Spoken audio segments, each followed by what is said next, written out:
Kisah Nabi Sulaiman alaihissalam telah Allah catat di dalam Al-Quran. Bisa kita lihat di dalam surat An-Naml dari mulai ayat ke-15 sampai ayat ke-44. Allah Subhanahu wa Ta'ala telah mengabadikan kisah Nabi Sulaiman alaihissalam sebagai contoh dan pembelajaran untuk manusia yang akan datang. Dari sekian banyak nabi dan rasul, ada satu orang nabi yang sangat kaya raya. Dia adalah Nabi Sulaiman alaihissalam. Bukan hanya kaya raya, tapi Nabi Sulaiman Allah berikan kelebihan lain. Di antaranya bisa berbicara dan mengerti bahasa hewan. Selain itu, Nabi Sulaiman memiliki tentara yang tidak akan ada tandingannya sampai akhir nanti. Karena tentaranya bukan hanya manusia, tapi juga dari golongan jin. Pernah suatu ketika Nabi Sulaiman melewati suatu lembah. Ternyata di lembah itu ada gerombolan semut. Kemudian Nabi Sulaiman perintahkan pada pasukannya untuk berhenti. Kenapa Nabi Sulaiman berhenti? Karena ternyata Nabi Sulaiman mendengar seekor semut. Semut itu berkata, "Wahai para semut, masuklah ke dalam sarang-sarangmu agar tak terinjak-injak."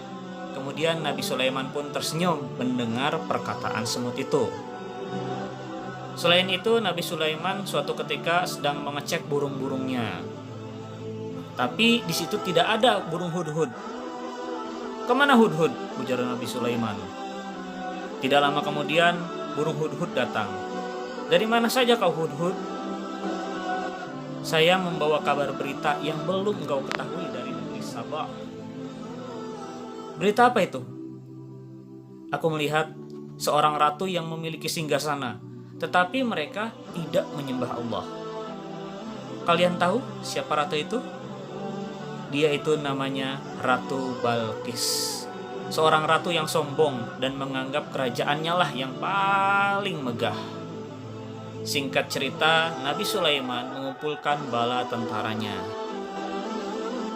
Kemudian berkata, "Siapa di antara kalian yang mampu memindahkan singgasana Ratu Balqis ke hadapanku?" Lalu jin ibrit berkata, "Aku bisa memindahkannya sebelum engkau memejamkan mata." Dahsyatnya jin ibrit. Seketika istana Ratu Balqis dalam sekejap mata langsung pindah ke hadapan Nabi Sulaiman. Lalu Ratu Balqis keluar dari istananya. Kemudian diajak oleh Nabi Sulaiman untuk masuk ke istananya. Sampai di dalam, Ratu Balqis terkagum akan kemegahan istana Nabi Sulaiman. Sampai-sampai Ratu Balqis mengangkat gaun yang dipakainya sampai betis. Karena dia mengira lantai itu adalah kolam air yang ada ikannya. Karena saking jernihnya lantai istana Nabi Sulaiman. Dari situlah Ratu Balqis mengakui kekayaan Nabi Sulaiman alaihissalam. Wallahu a'lam bishawab.